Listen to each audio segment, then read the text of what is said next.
warahmatullahi wabarakatuh. Bismillah walhamdulillah. Allahumma salli wa sallim ala sayyidina Muhammad wa ala alihi wa sahbihi. Para jamaah rahimakumullah, wonten kitab yang ditulis oleh Kiai Muhammad Faqih Mas Kumambang, Kecamatan Dukun, Gresik.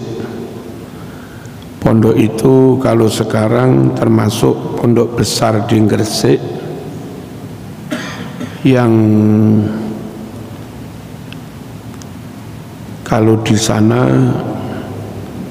terkenalnya Pondok Muhammadiyah. Dulu pengasuhnya Kiai Muhammad Faqih Mas Kumambang. Dia berbesanan dengan Mbah Hasyim Asy'ari,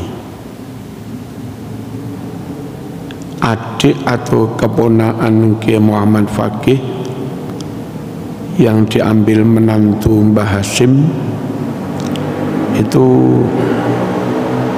Kiai Maksum. Kiai Maksum ini setelah diambil menantu di Tebu Ireng, dia yang merintis dan mendirikan ngaji secara klasikal Madrasah Diniyah di Tebu Ireng. Dan Kiai Maksum ini yang menulis, mengarang tasrifan Amsilatu Tasrifiyah, fa'alai fulu fa'lan maf'alan, seterusnya itu. Di NU posisi beliau Kiai Muhammad Faqih di bawah Mbah Hasyim langsung. Mbah Hasyim itu Rais Akbar NU ketika itu, Kiai Muhammad Faqih wakilnya di bawahnya. Beliau menulis An-Nusus Al-Islamiyah, itu judul kitab.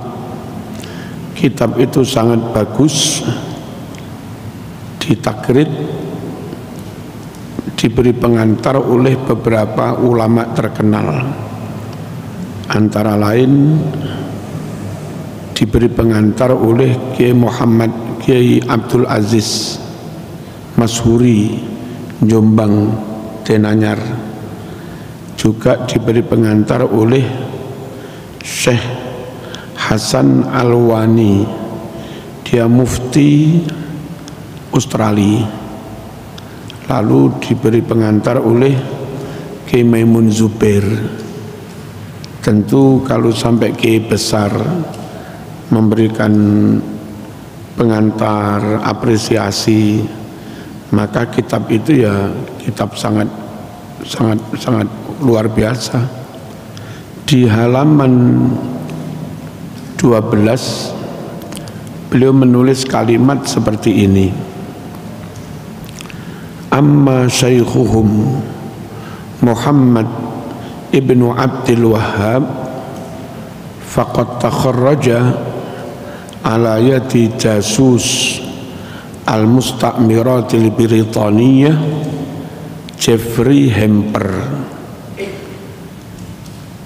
pendiri penggagas perintis aliran Wahabiyah yang bernama Muhammad ibnu Abdul Wahhab. Dia murid dari seorang intelijen Inggris beragama Yahudi, namanya Jeffrey Hamper. Ini jadi pendiri Wahabi itu pernah berguru kepada seorang orientalis, berguru kepada seorang non-muslim beragama non-Islam berkebangsaan Inggris, jasus. Dia intelijen dari Britania, Inggris, namanya Jeffrey Hamper. Sampean sudah seharusnya waspada kalau ada golongan yang mana golongan itu sedikit banyak terintervensi oleh orang non muslim. Paham ya? Tidak bisa diklaim gerakan Islam murni, meskipun mereka sendiri klaim gerakan pemurnian Islam, tapi nyatanya seperti itu. Seperti juga Islam liberal itu dirintis, dipelopori oleh Stephen Hawking yang wafatnya belum lama, beragama Kristen, berislam dengan pola pikir liberalisme. Itu juga enggak bisa dikatakan murni Islam, karena ada unsur pemikiran-pemikiran Stephen Hawking di situ. Kita yang ingin Islam itu benar-benar dilaksanakan oleh umat Islam, diijtihadi oleh mujtahid Islam, diajarkan oleh guru-guru Islam, difatwakan oleh ulama-ulama Islam, tentu sebaiknya menghindari aliran yang kita khawatir agak diintervensi, mungkin mengalami infiltrasi dari paham ajaran dari luar Islam. Ahlus sunnah wal jamaah murni Islam semua. Madhab 4 Syafi'i, Maliki, Hambali murni Islam semua. Lalu tasawuf thariqahnya Imam Junaid al-Baghdadi, Abil Hasan Asyadzili, Syekh Abdul Qadir al-Jilani, Imam Ghazali murni Islam semua. Lalu pengikut-pengikut beliau semua ke Indonesia, yakni wali-wali Songo dan seniornya, semuanya full Islam. Ketika ada Belanda, Portugis, Spanyol, mereka di pihak yang melawan Belanda, bukan malah berkomplot dengan Belanda. Itu wali-wali Songo dan para penerusnya. Jalur Ahlus Sunnah ini full Islam semua, nggak ada intervensi dari orang di luar Islam. Paham ya? Dan ketika mereka nyebar kemana-mana, mendirikan pondok di zaman Belanda, pondok-pondok salaf itu kontra dengan Belanda, bukan malah didanai Belanda, full murni Islam, gak ada Belandanya, meskipun hidup di zaman pemerintahan Belanda. Allahumma shalli ala sayyidina Muhammad. Lalu mereka sepakat di bawah koordinasi Mbah Hashim Asy'ari, sepakat mendirikan NU di masa pemerintahan Belanda.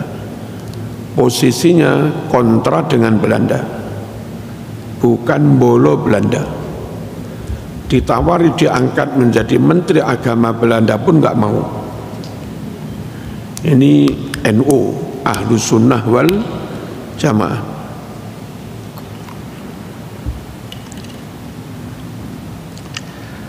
Dan seterusnya,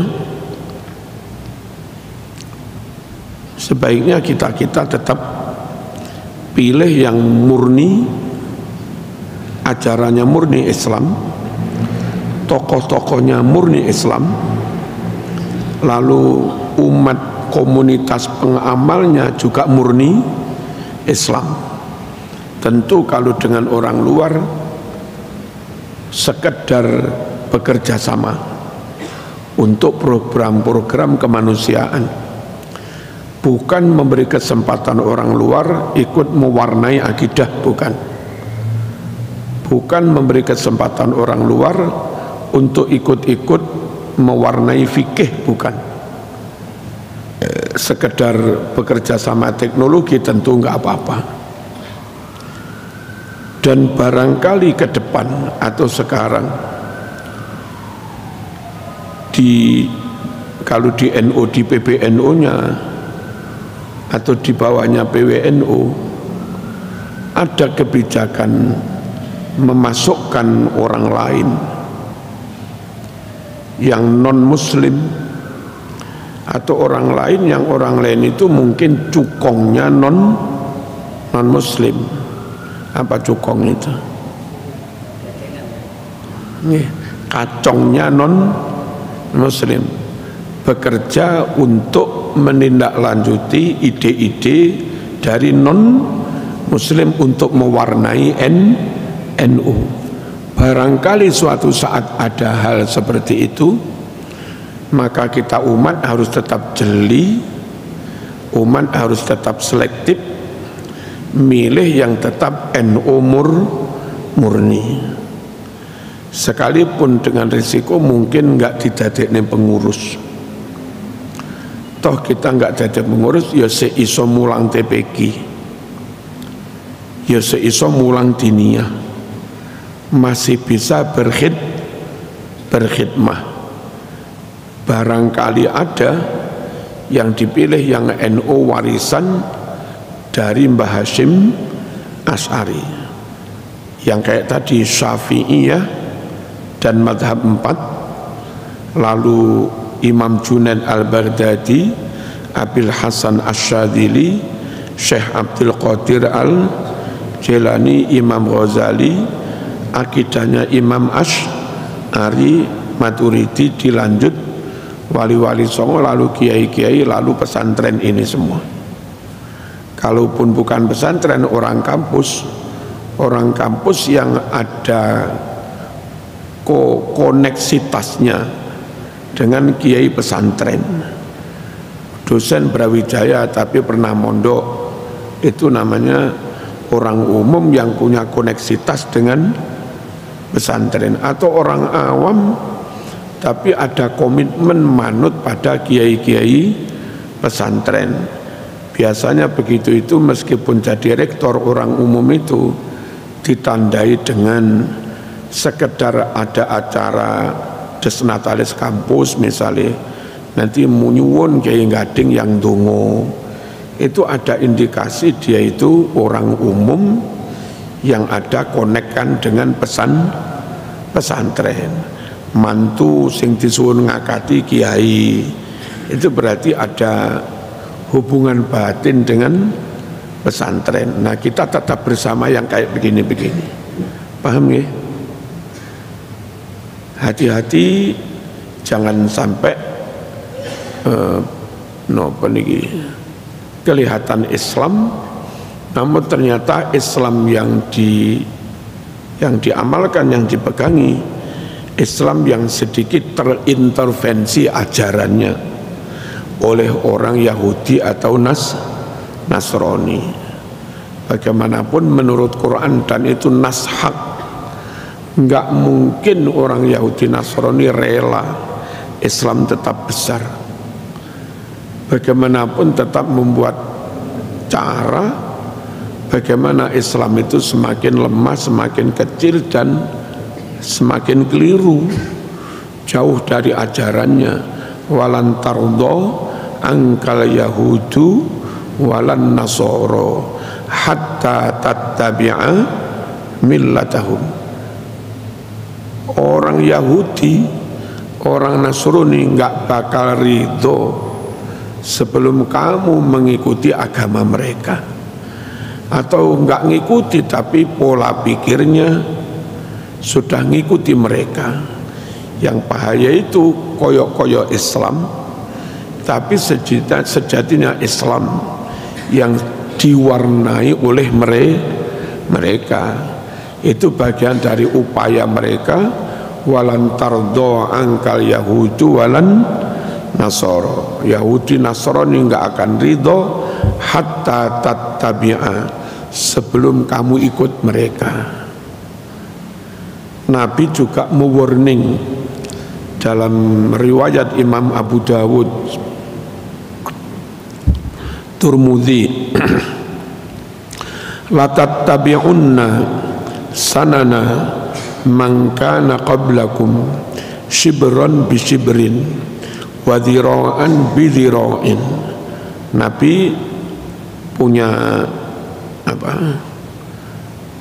punya ramalan ke depan. Kamu nanti pasti sedikit-sedikit sakilan, sak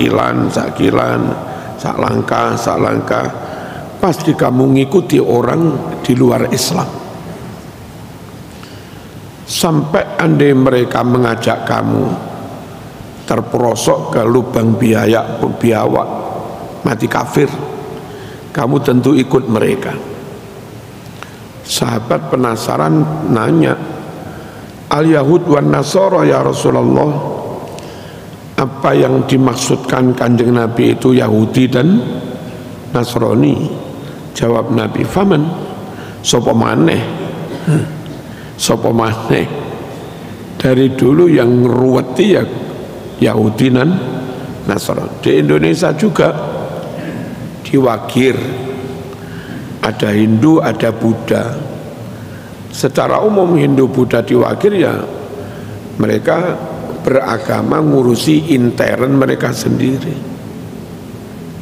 Tapi kalau Kristen ada program kristenisasi, memberi beasiswa, perumahan murah, membagi sembako. Jadi Quran mengatakan ya siapa lagi? Ya Yahudi Nasrani yang aktif merebut, menggerogoti umat Islam. Dan kenyataannya kalau Hindu ya begitu aja, ngurusi intern mereka. Buddha yang ngurusi intern mereka. Konghucu itu sampai orang sekitar Kebalen apa namanya Konghucu, Kelenteng, itu kalau hari apa tanggal apa itu nerima angpau itu, beras macam-macam. Berkali-kali fakir miskin sekitar situ nerima angpau dari Konghucu. Tidak membahayakan agama mereka. Islam ya tetap Islam. Enggak kira diajak masuk Konghucu. Kan belum ada orang Madura menerima angpau berkali-kali lalu sekarang jadi Konghucu, kan enggak ada. Enggak ada kan? Memang enggak ada Konghucuisasi. Tapi kalau Kristen membagi sembako itu diboncengi kepentingan kristenisasi, bahaya memang. Nah, Jeffrey Hamper itu gurunya Muhammad ibn Abdul Wahab, khawatir kalau kita ikut kelompok itu ada sedikit pengaruh Jeffrey Hampernya. Kalau liberalisme ada Stephen Hawking. Kalau kita ikut Islam liberal tentu takut ada pengaruh Stephen Hawking Kristen. Paling aman ya kayak begini aja sudah, Islam Ahlus Sunnah wal Jamaah, nggak ada pengaruh siapa-siapa. Lalu di halaman 14 dalam buku tadi An-Nusus Al-Islamiyah, Kiai Muhammad Faqih bertutur begini, walamma wasalu Taif qatalun nasa qatlan amman wastaw'abul kabir was-saghir wal marid. Ketika tentara Wahabi mencapai wilayah Taif, mereka melakukan pembunuhan massal, genosida. Laki perempuan mereka bunuh, tua muda mereka bunuh. Wa kanu yadbahuna tifla, dan mereka rela menyembelih anak bayi di dekapan ibunya, direbut, disembelih. Terus summa kharaju ilal hawanid wa qatalu man fiha. Mereka sweeping ke warung-warung, siapapun yang mereka temui dibunuh.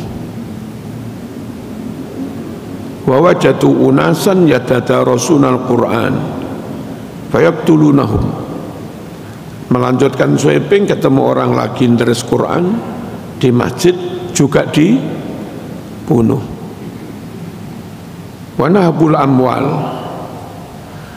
mereka merampas harta, al-asas, perabotan, semua dirampas, lalu ditumpuk di lapangan.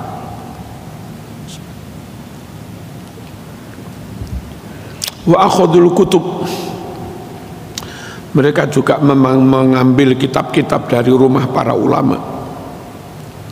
Minha kutubut tafsir wal ahadis wal fiqh. Dari yang mereka rampas di rumah ulama-ulama itu ada tafsir, ada mushaf, ada hadis. Wa nasaruha, mereka urat-arit kitab-kitab itu fil biqa wa zuqaq wal aziqah, di gang-gang, di lorong-lorong, di jalan-jalan. Yata'unaha bi arjulihim, mereka injak-injak kitab itu dengan kaki mereka, dimusnahkan. Enggak ada seorang pun yang berani menyelamatkan kitab-kitab itu. Itu di halaman 14 kitab An-Nusus Al-Islamiyah yang ditulis oleh Kiai Muhammad Faqih Mas Kumambang. Paham ya? Paham. Nah, ajarannya diintervensi. Kalaupun masih ada ulama menyimpan kitab-kitab asli, kitab-kitab asli itu dirampas, dimusnahkan.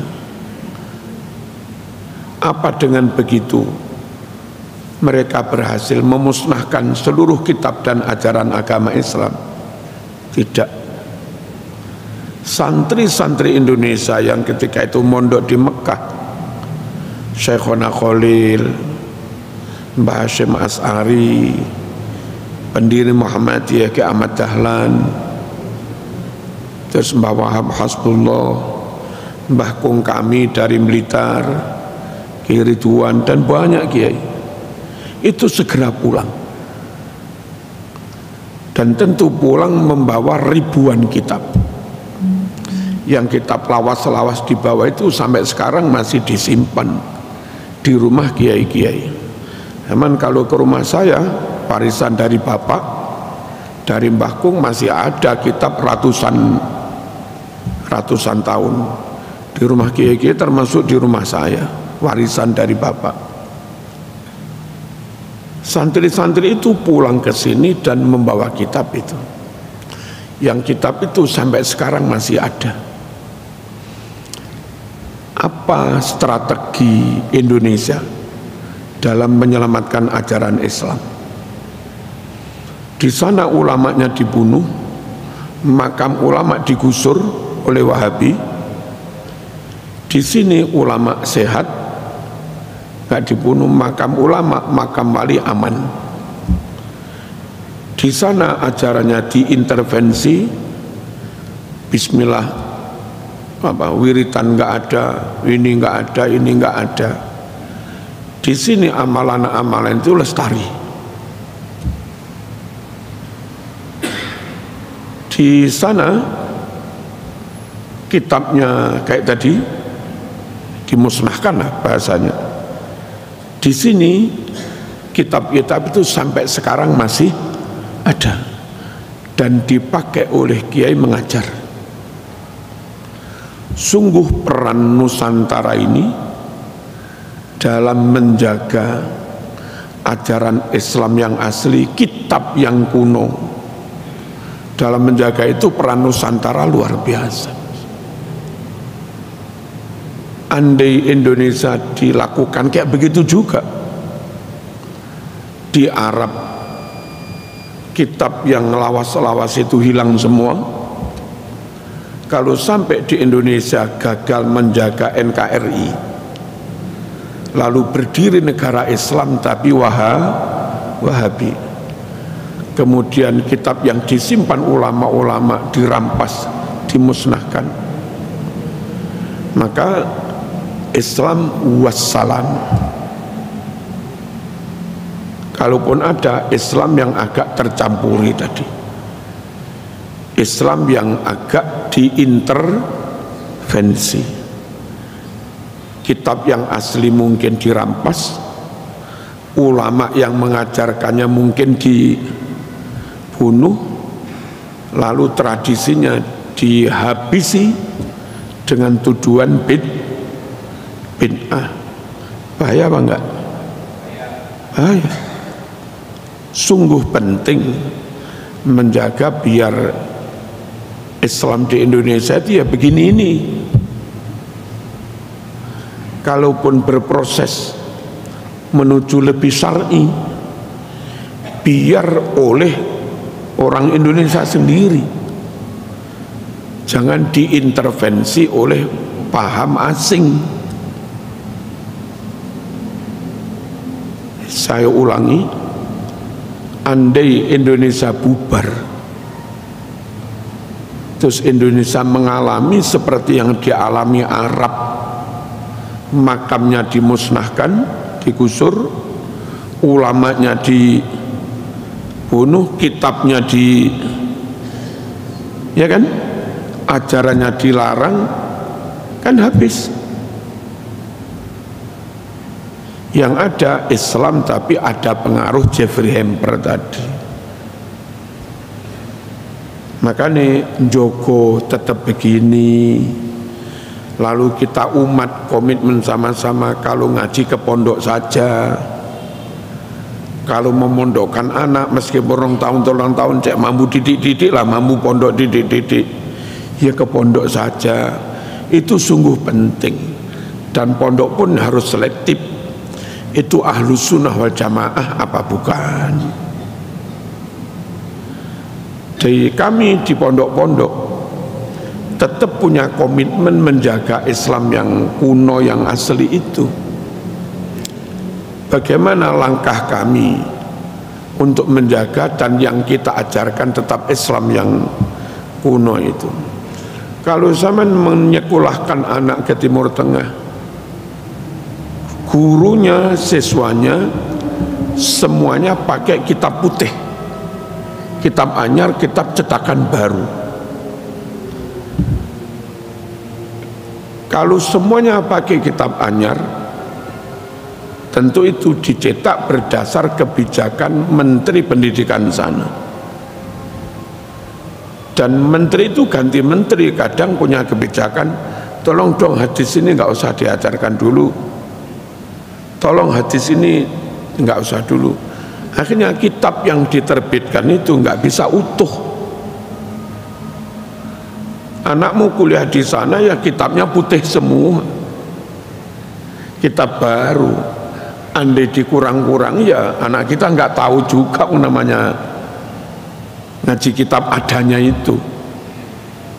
Kalau di sini zaman anaknya ngaji Lirboyo, ngaji Bulughul Maram, Bulughul Maram yang dikaji sekarang di Lirboyo itu sama dengan Bulughul Maram 150 tahun yang lalu. Gak beda. Anakmu beli kitab baru, tapi mbah yainya ngajar dengan kitab yang lawas tadi. Itu loh mas, perlu ini tetap ikut Ahlus Sunnah wal Jamaah. Hidup di zaman modern, tapi jamin tetap dapat materi yang lawas-lawas itu, dan dijamin lawas. Memang kiainya megang kitab yang lawas itu. Saya misalnya membaca kitab Ihya, santri beli kitab baru mungkin, tapi saya megang kitab yang lawas. Kalaupun saya megang kitab baru karena sudah sekian kali membaca kitab yang lawas, nanti begitu cetakan baru ada yang nggak benar, ya saya bilang pada santri, tanya aja santri kasih, ini kurang ain ini. Nah bahayanya kalau nggak mondok di pondok salaf, wis kitab be anakmu anyar, guru nih kitab yo anyar pisan, anakmu nggak ngerti lek kalimatnya dirubah, hadisnya dikurangi, lah guru nih yo nggak ngerti pisan, guru nih kan wassalam, nggak mendapatkan Islam yang murni, Islam yang utuh. Paham ya? Jadi mohon, meskipun pondok lagi disudutkan dengan isu-isu ada kekerasan katanya, dengan isu-isu katanya ada pencabulan, yang itu belum tentu pondok beneran, tak bilang yang kemarin itu kadang hanya semacam homeschooling atau tempat kursusan, ditambah untuk ngaji nih ustadznya juga bukan kiai. Ketika terjadi apa-apa pemberitaannya pesantren. Jadi memang sengaja menyudutkan pesantren. Nah kami mohon umat atau warga minimal jamaah sabilillah disudutkan kayak apapun pesantren, jangan mengurangi keyakinan, jangan mengendorkan semangat untuk tetap bersama kiai-kiai pesantren. Kalaupun punya anak cucu monggo tetap dipondokkan ke sana, di Gading monggo, di Al-Hikam monggo, di Mergosono monggo, di Ki Kholik monggo, Singosari, ya kan? Dan di mana-mana. Apa mana di pondok-pondok induk, Ploso, Lirboyo, Langitan, Sidogiri, Asembagus, Syekhona Kholil, sarang, nggak karu-karuan mas. Nah anehnya kadang masyarakat itu ada framing kejadian bukan pondok, lalu di framing diberitakan kayak itu kesalahan pondok, umat ngebiau ya pondok elek kabeh. Bahaya.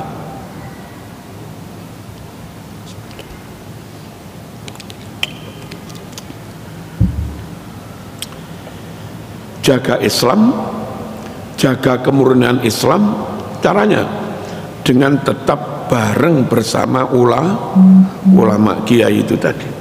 Lalu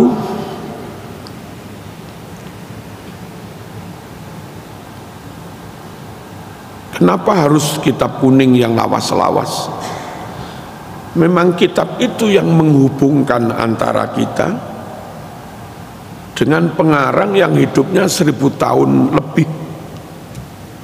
Jenengan niku lek teng pondok, anak jenengan teng pondok, mengke tasik diajak ngaji kitab Majmu' Nawawi. Itu sekitar abad 6 atau 7 Hijriah. Berarti umurnya sekitar 800 tahun yang lalu atau 700 tahun yang lalu. Mungkin anak-anak jenengan teng pondok ngaji kitab Bidayah, itu tahun 500-an, berarti 900 tahun yang lalu. Anak jenengan teng pondok mungkin sing ngat lari rotok gede-gede diwacane kitab Muhadzab karangan Mawardi, itu sekarang sekitar 1100 tahun yang lalu sudah. Ngaji Bukhari yang asli itu sudah sekitar 1100 tahun yang lalu. Betul loh para rawuh, hidup di zaman 1400 Hijriah lebih, tapi pahamnya, agamanya, kitab yang dibaca masih sama dengan kitab 1100 tahun yang lalu. Sungguh sulit agama-agama nyuwun sewu. Di Kristen misalnya, kalau orang baca Injil yang sekarang, disamakan barangkali menemukan cetakan Injil yang Paulus dulu, atau Injil yang Simon yang 1000 tahun lebih, ya sudah banyak beda. Nah, kita di pondok pesantren jangankan Qur'annya, fikih saja, ngaji kitab fikih karangannya Imam Syafi'i, lek ngaji ning pondok salaf loh, sampean diajak membaca kitab yang itu ditulis sejak 1100 sekian. Imam Syafi'i itu hidupnya terlahir tahun 150 Hijriah, wafat tahun 204 Hijriah. Saiki Hijriah 1440 itu lawawas mas, zaman Syafi'i lawawas, gak mekor lawas, lawawas mas. Neng pondok diwe ngilmu podo ngilmune Imam Syafi'i, podo ngilmune ulama yang hidup di abad kedua. Itu menuju Islam murni sangat mudah, wong zamannya dekat sekali dengan zamannya kanjeng Nabi. Nanti juga diajak ngaji kitab Muwatta karangannya Imam Malik. Imam Malik itu lahir tahun sekira 80-an Hijriah, belum sampai 1 abad Imam Malik itu sudah lahir. Nah, andai kita enggak di pondok-pondok salaf, yang disampaikan kepada kita hanya ilmu dari kitab-kitab putih, kitab-kitab modern. Pertanyaannya, kitab putih itu masih samakah dengan kitab yang 1000 tahun yang lalu? Tidakkah ada pengurangan, perubahan, penambahan? Tidakkah ada kekeliruan dalam menterjemah? Tidakkah ada kekeliruan dalam mengharokati dan segala macamnya? Ada sekian banyak pertanyaan yang itu menjadi beres asal kita ngaji di pondok salaf. Kitabnya kitab kuning, pilihan kitab kuning untuk memastikan kitab itu kitab lawas. Kalaupun baru itu baru nyetaknya saja, tapi masternya apa ini yang apa? Kalau foto yang itunya loh, apa? Masternya ya. Itu masternya sudah lama sudah. Allahumma shalli ala sayyidina Muhammad. Nyuwun para jamaah tidak ragu dengan pondok-pondok salaf. Lirboyo, Ploso, Sidogiri, jangan ragu. Kemudian saya misalnya itu masih menerima ijazah wirid. Yang ijazah wirid itu kalau Syekh Abdul Qadir Al-Jilani tahun 300-an Hijriah, berarti umur wirid itu sudah 1100 tahun lebih. Kalau wirid yang diijazahkan ke saya itu wirid Hizib Nasr Abil Hasan Asyadili, juga nggak jauh-jauh masanya dengan Syekh Abdul Qadir Al-Jilani. Untung banget wong hidup di zaman modern seoleh ijazah amalan 1100 tahun lebih. Kenapa sih lamanya waktu itu kok perlu dipertimbangkan. Di dalam kampus itu ada nilai kebenaran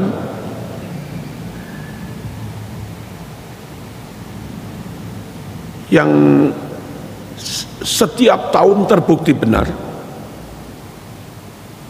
Ini dites benar, dites benar, dipetes benar, sampai berkali-kali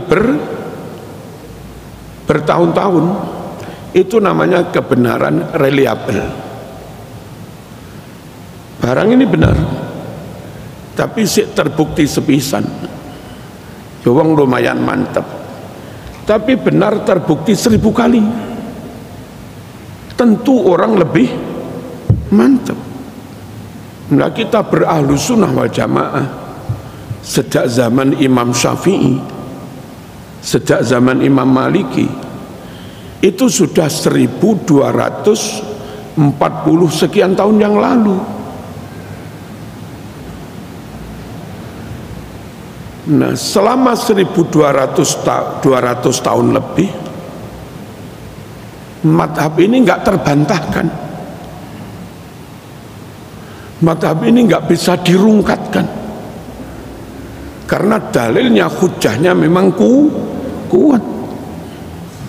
Kalau terbukti menter sepanjang masa 1200 tahun lebih menter, ya tentu kita semakin yakin tuh. Dan ngaji di pondok itu oleh ilmu yang umurnya sekian itu, oleh wiritan yang umurnya sekian lama itu. Paham tuh? Nanti itu namanya kebenaran reliabel. Ada alat tes, alat uji, dipakai nguji hasilnya valid, pakai nguji lagi hasilnya valid, berkali-kali dipakai nguji hasilnya tetap valid. Itu namanya punya nilai kebenaran reliability, reliable. Nah, Ahlus Sunnah itu terbukti benar, nggak terbantahkan, bukan sekali 2 kali, bukan setahun 2 tahun, tapi begitu. Ya suwe mas. Dan di pondok yang diajarkan tetap kitab-kitab lawas itu, yang ditulis sejak 1000 tahun lebih. Penting tuh, pondok penting.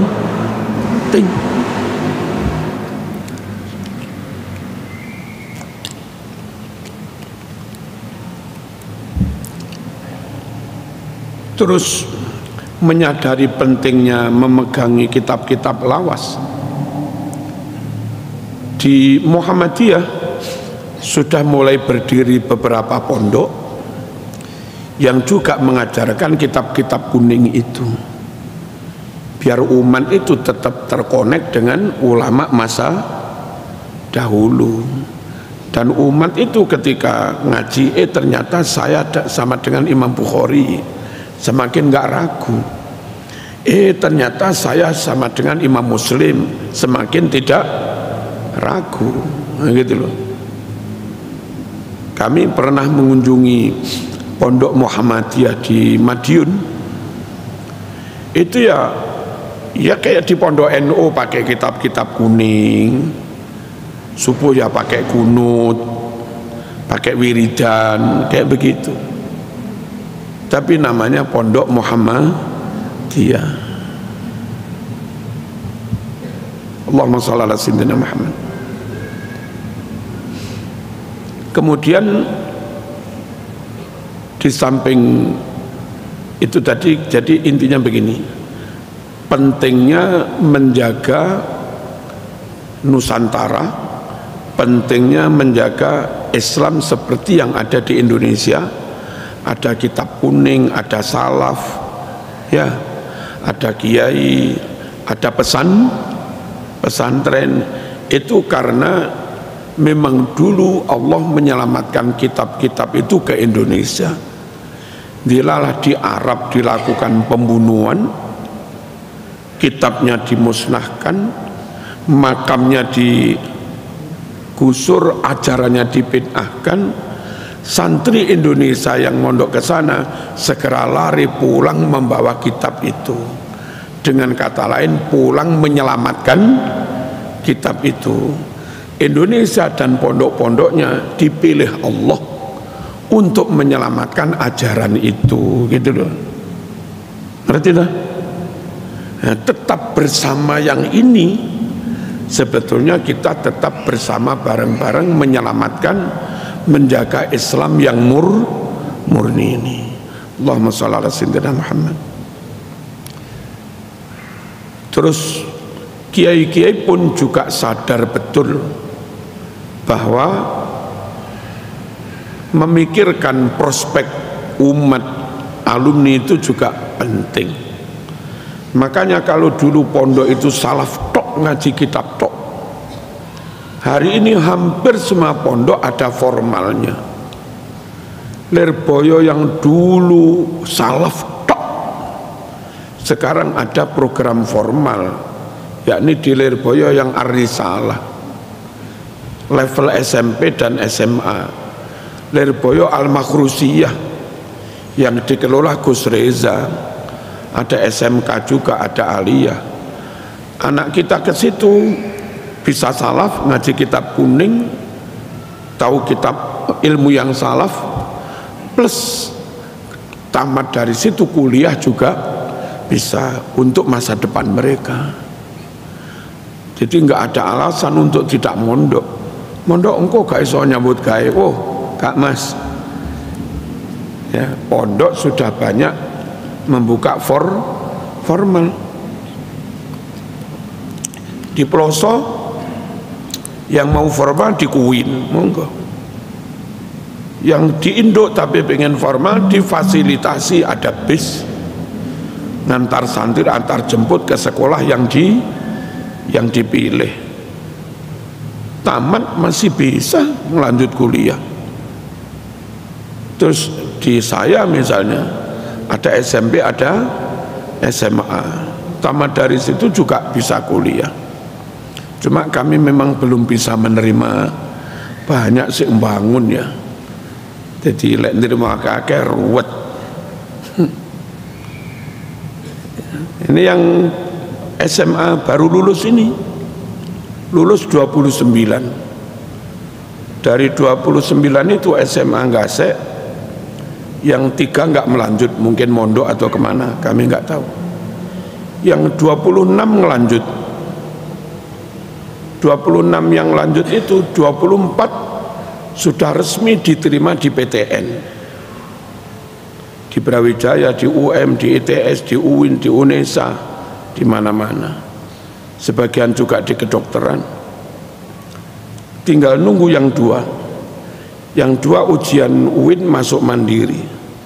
Kalau yang 2 ini lulus juga, maka dari 26 itu bisa masuk 100% ke perguruan tinggi negeri. Jadi pondok tidak bodoh. Andai mereka nggak ngerti matematika, ya nggak mungkin lah keterima Brawijaya. Ya. Andai mereka nggak ngerti fisika, kimia, biologi, nggak mungkin lah keterima kedokteran. Ada yang masuk kedokteran Hang Tuah dari Ngasek itu. Ini kadang kalau alasan pengen jaga Islam yang salaf, pesantren. Kadang pertanyaannya, mondok iso nyambut gawe ora? Mondok iso kuliah ora? Rata-rata pondok sudah bisa menjaga keseimbangan antara kesalafan dan tentang prospek ke depan santri-santrinya. Termasuk pondok kami ya seperti itu. Gak main-main loh. 29 sing lanjut 26, sekarang tinggal 2 nunggu pengumuman. Sulit mencari SMA yang hampir 100% keterima perguruan tinggi negeri.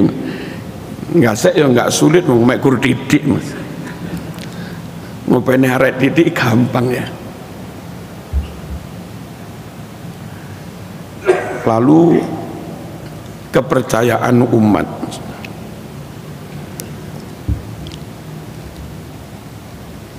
Kalau niku Nate diundang ngaos tengene Samsung.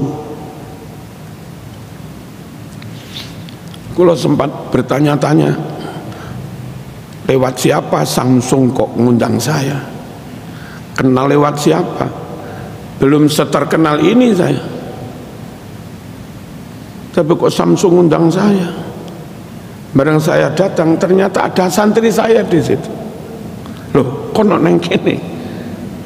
Kuliahnya tarbiyah, kerjanya di per-HP-an. Opo Mas?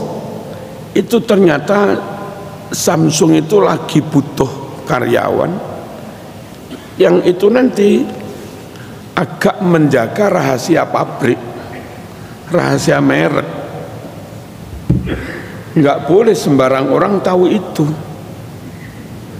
Nah pas Samsung butuh begitu, ada santri saya daftar. Ditanya, mondok di mana Mas? Mondok di Kiai Marzuki. Ya sudah, yang mewawancari nggak ragu. Udah, ini anak ini amanah. Memang lagi butuh karyawan yang dipercaya amanah. Itu loh Mas, pondok itu seperti itu. Saya ngaji di Polda berapa kali. Itu beberapa polisi itu alumni Lirboyo.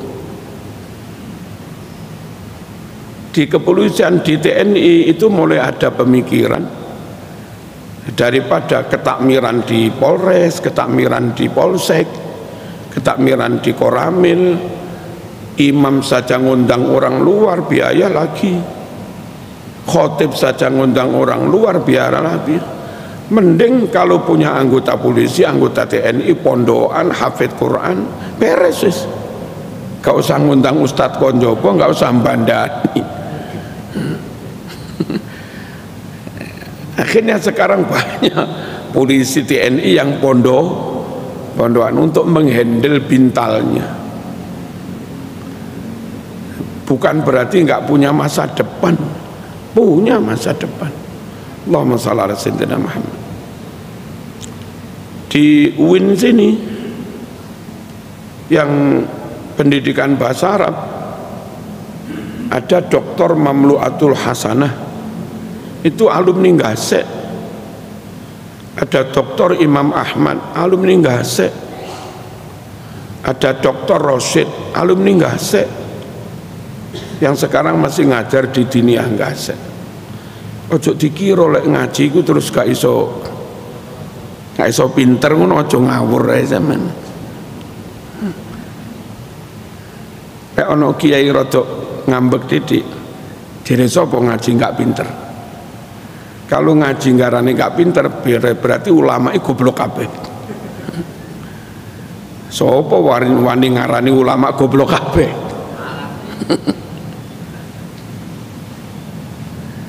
Nggak ada rumus ojo ngaji karane bodoh, itu nggak ada.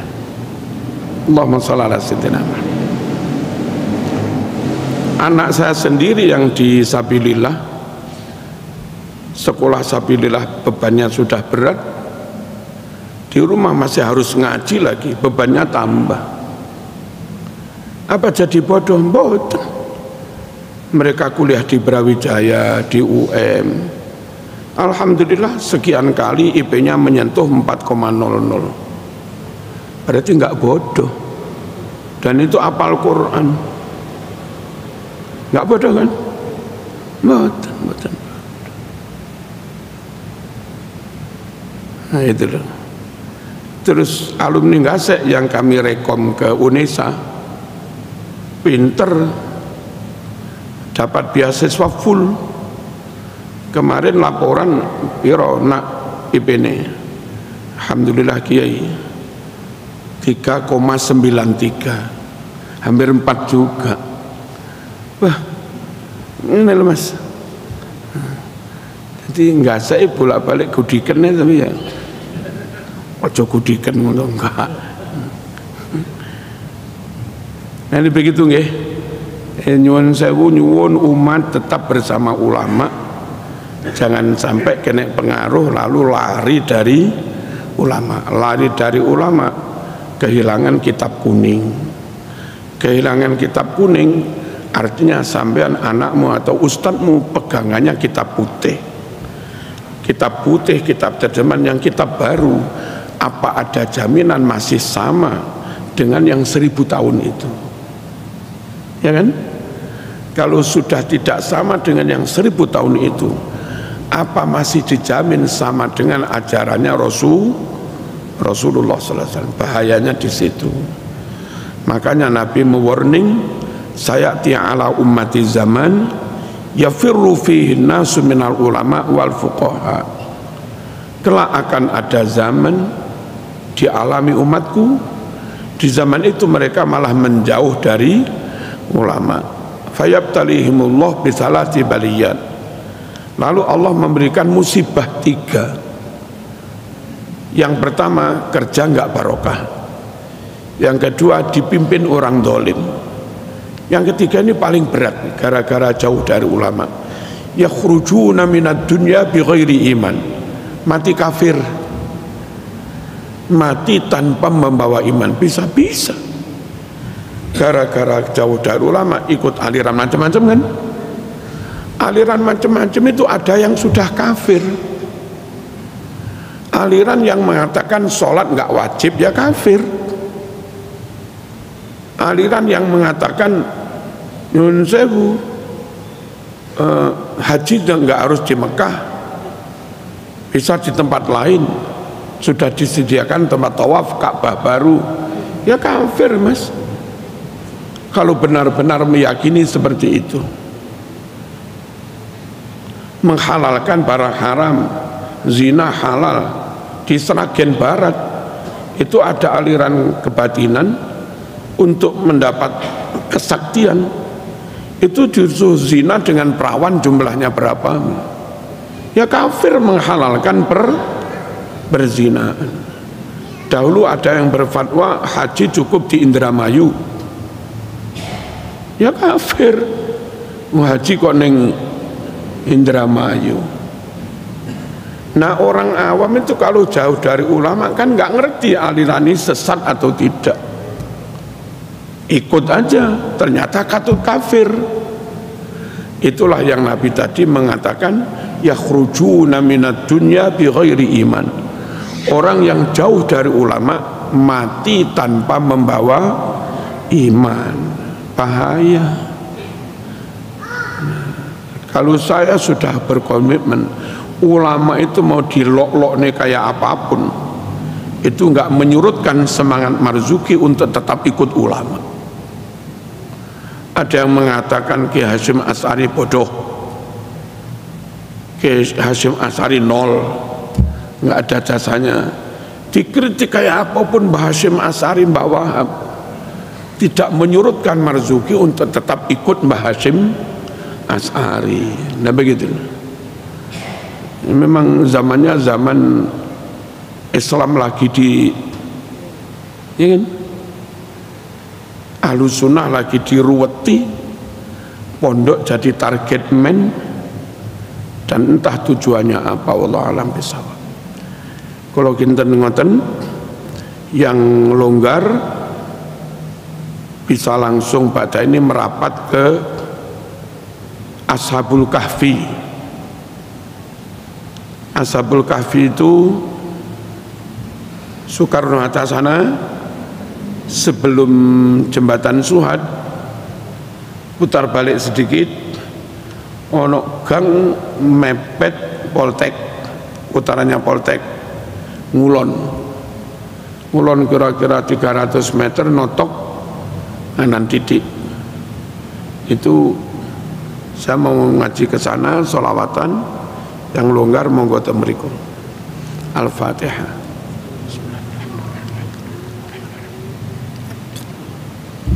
Maliki yaumiddin, iyyaka na'budu wa iyyaka nasta'in. Ihdinas siratal mustaqim. Siratal ladzina an'amta 'alaihim ghairil maghdubi 'alaihim waladdallin.